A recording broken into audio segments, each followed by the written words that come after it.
What is spousal support, and am I entitled to it? This is a question that many of the clients that have walked into our office have asked us.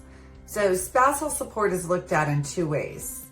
There's temporary spousal support, which is paid during the time of the dissolution.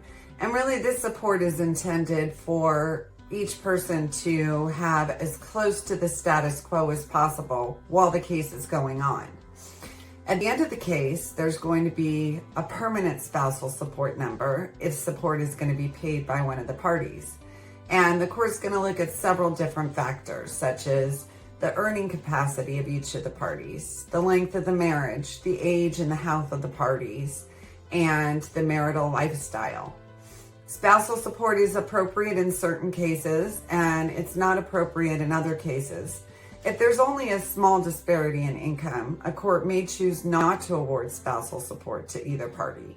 However, if one spouse has been home for a significant amount of time and they need time to become self-supporting, then the court may order spousal support for a various amount of time. Spousal support can be one of those most litigated issues in a divorce case. So it's important to get all your facts together, to be very organized with your paperwork, and to have a thorough understanding of the obligation that you may be paying or you may be receiving.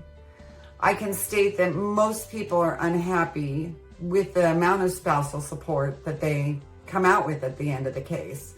Usually the spouse receiving support feels that it's not enough, and usually the spouse paying support feels that it's too much.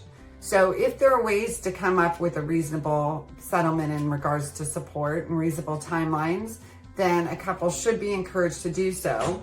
And if not, the court will make that decision for you.